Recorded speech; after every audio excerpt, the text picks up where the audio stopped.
Muito bem, estamos aqui de volta, gravado e agora com acompanhamento de um fundo musical de karaokê do meu vizinho. Aliás, tem dois vizinhos aqui, um tá tocando um funk daquele, sabe? Não posso falar palavrão aqui. E o outro vizinho cantando karaokê extremamente desafinado. E é o que tem para hoje, como dizem, né? Eu estou sem nenhuma solução. Ou eu gravo com esse acompanhamento, ou eu não gravo. Então vamos assim. Continuando aquela breve análise do circuito chassis S7P da TV Philips, que você se lembra, o desenho original ainda está aqui. Eu ainda não escaneei ele. Preciso de um scanner A3. E ainda assim o A3 vai cortar um pouquinho. Mas se eu escanear em...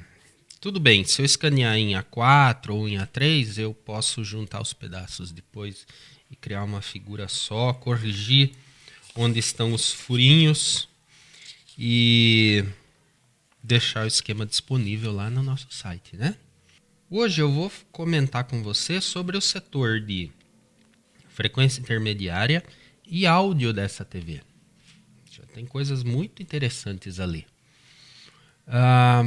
Só antes, você sabe que eu trabalho na rádio também, né? E olha que beleza, realmente, que beleza que ele falava. Um CD do Tunico e Tinoco, autografado pelo Tinoco, em 16 de maio de 2009. Tinoco era esse senhor aqui. Eu assisti ele cantando, já quando o Tunico era falecido. Tá aqui, ó. A assinatura dele. Você que não sabia. Aliás, para os nossos colegas aí de fora do Brasil, essa era uma banda, uma dupla, que era conhecida como Dupla Coração do Brasil, porque eles tocavam um estilo de música regional. Regional não, uma música que nos outros países aí nós diríamos que seria música country. Tá? A música mais raiz da nação. A música do interior, do homem do campo, das pessoas mais ligadas à agricultura. Tanto o público dessas músicas, como muitas vezes os temas das canções eram ligados à agricultura, à pecuária, bem das pessoas do campo. Só para contextualizar aí para os nossos colegas de outros países. Tunico e Tinoco, então. Eles fizeram muito sucesso aqui no Brasil. Os dois já são falecidos há muito tempo já. Mas o tema de hoje, então... e antes só, terminar os anúncios, eu anunciei uma live com o professor Paulo. Ele é da área da eletrônica, da programação. Ele tem um canal no YouTube também. Esse é o canal dele. Aliás, ouça como está o karaokê agora.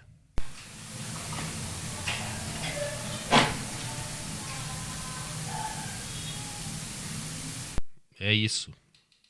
O canal chama Teoria na Prática com o Pedro. E aqui no vídeo de chamada dele, por exemplo, ele está mostrando a realidade aumentada que ele faz. É muito legal. Ele trabalha com essas... Aqui ele mostra como fazer vídeos em realidade aumentada.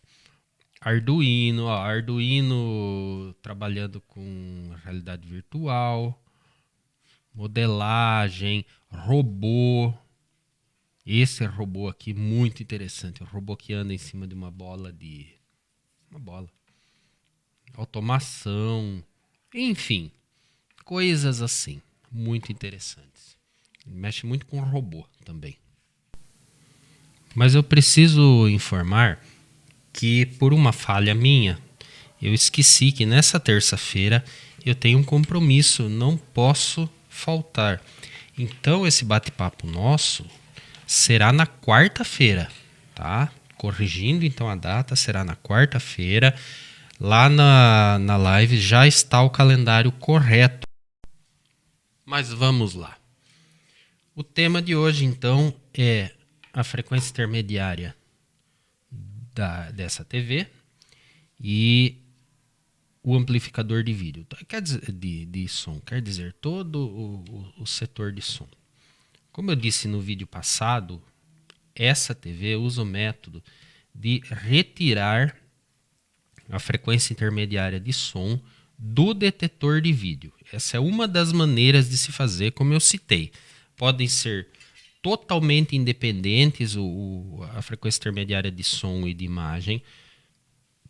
A frequência intermediária de som pode ser retirada em algum ponto da frequência intermediária de vídeo e pode ser retirada depois do detetor, porque ainda está carregando esta frequência depois do detetor, antes da filtragem final para ir até a amplificadora de vídeo, que aliás é muito interessante, como eu citei.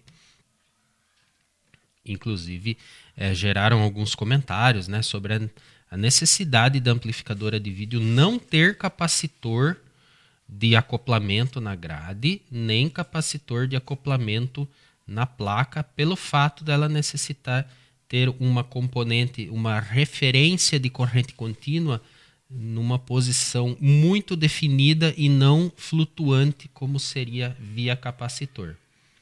Então, o acoplamento aqui é direto, via resistor, às vezes com algum indutor para corrigir alguma filtragem necessária. Então, nesse caso, a frequência intermediária sai daqui do detetor de vídeo. Você vê o detetor aqui e a frequência intermediária sai por aqui. Ela segue e vem aqui para a primeira bobina de frequência intermediária, que já está sintonizada em 4,5 MHz, que é um valor extremamente comum para a frequência intermediária de som das TVs. Diferente da FI dos rádios FM, que costuma ser 10,7 MHz. Essa aqui é 4,5. É o comum, não é regra total, mas é o que mais se usou na prática aí nos aparelhos. Então, a primeira frequência intermediária aqui, ela não é tão exigente como a frequência intermediária de vídeo, que precisaria de uma banda passante aí de 6 MHz para passar o canal de vídeo com todos os seus detalhes e mais o canal de som. Aqui é só o canal de som, então é inclusive conveniente que se destrua qualquer resquício de frequência intermediária de vídeo, qualquer coisa de vídeo, para que o sinal de vídeo não interfira no som, para que aconteça uma diferenciação aí total.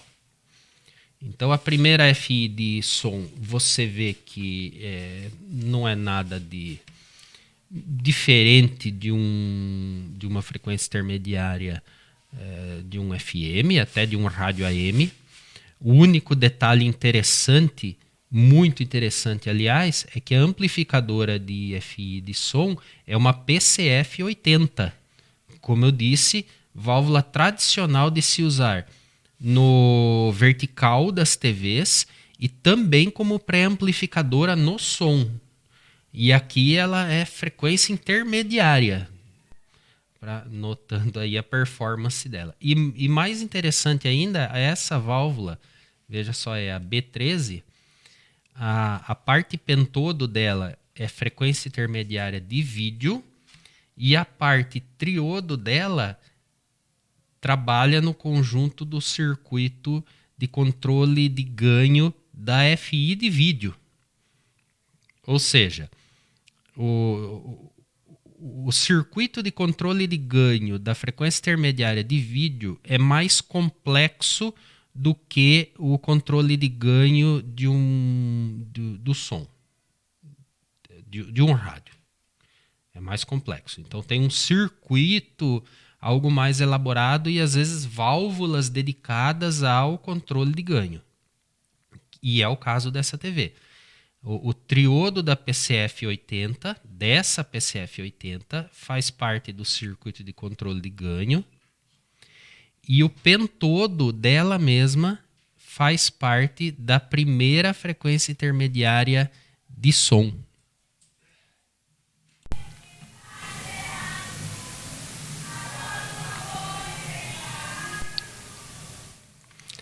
E aí, saindo dessa PCF80, dessa meia PCF80, que é a primeira amplificadora de FI de som, vamos ao segundo transformador de FI de som. Também. Talvez um detalhe interessante aqui é que é uma derivação e a grade recebe o sinal da derivação desse segundo transformador, um pouco diferente do comum, digamos. Estou falando desse ponto aqui.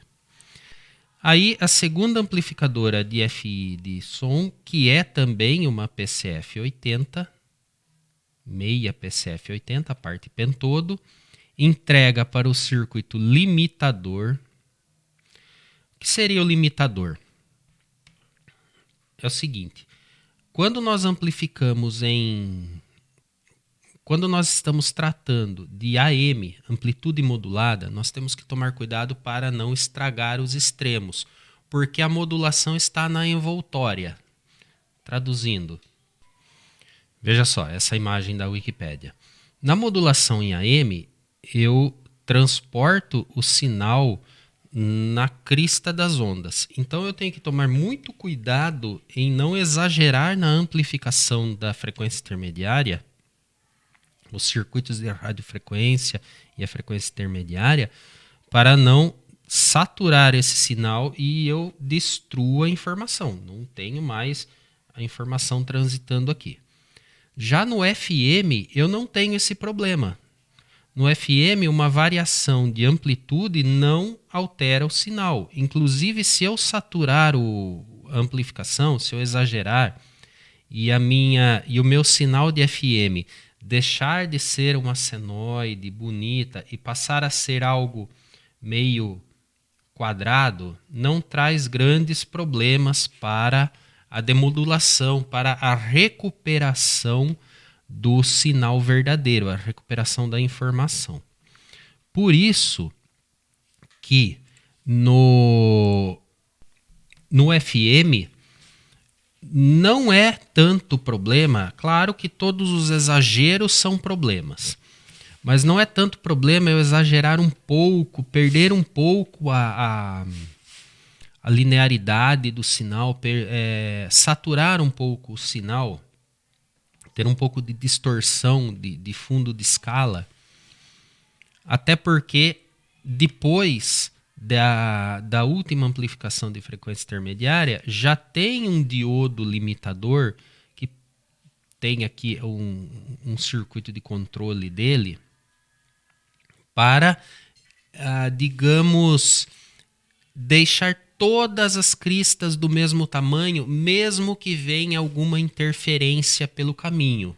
Geralmente as interferências atmosféricas, ignição de motor, reator de lâmpada, geralmente essas interferências só conseguem manipular, alterar a amplitude. Por isso que o AM tem muito mais ruído do que o FM. Então, é normal amplificar-se um pouco mais, e aí o circuito limitador, que nesse caso é um diodo, não é uma válvula, ele torna todas as cristas do mesmo tamanho para facilitar o funcionamento, para tornar mais estável o funcionamento do circuito da frente, que é justamente o circuito demodulador do FM. Inclusive eu fiz vídeos muito antigos sobre esse assunto, lá tem todos os nomes certos, os que eu não estou lembrando agora. Chegou aqui no circuito demodulador de FM, saiu ali do limitador, que é com diodo de estado sólido, veio para cá para o circuito demodulador de FM, mais um circuito com diodos de estado sólido, e nós temos aqui o áudio. Agora, isso é um amplificador de áudio que você pode copiar e montar um circuito desse. Ele será muito razoável. O áudio da TV não é conhecido por potência alta nem por muita qualidade. Convenhamos, nós estamos com uma TV. A ideia, o foco é na imagem. O som é um acompanhamento necessário, mas o som é um acompanhamento. Dá foco maior à voz e não ao grave ou agudo, a todas as notas musicais. Não tem potência alta. Você vê que o pré-amplificador é uma PC. O circuito pré-amplificador é formado por meia PCL84 e a outra metade dela deve estar no setor de vídeo, porque não vi ela aqui. Depois termina, tem um circuito de equalização. Essa TV tem alguma sofisticação, ela tem até um controle de tom aqui. Depois dessa equalização, a recuperação da tensão e o fim da pré-amplificação acontece com o triodo da PCL85, que é um triodo muito pequeno mesmo. Interessante como ele é bem pequeno. Ele é do mesmo tamanho, um pouco menor que o triodo da 12AX7. Muito pequeno mesmo. E a parte pentodo da PCL85, você vê que nada convencional, uma PCL85 no áudio e na saída. O pentodo da PCL85 já é um pentodo com alguma potência, deve dar aí seus 3 watts, um pouquinho mais, um pouquinho menos, em torno dos seus 3 watts de áudio. Ele é o amplificador de saída, o amplificador de potência. Então, observando aqui com um pouco mais de carinho, essa é a entrada do áudio, aquele potenciômetro com uma derivação, um reforço de graves, quando o volume está muito baixo, tem um nome isso que ainda vou lembrar e vou falar. Só antes, fazendo uma gravação como se fosse ao vivo, eu esqueci de comentar o controle automático de ganho. Ele está aqui, também na saída. O controle automático de ganho está aqui, pegando o sinal e retornando ele à grade da primeira pré-amplificadora. Então, esse é o controle automático de ganho do som. Agora, voltando aqui.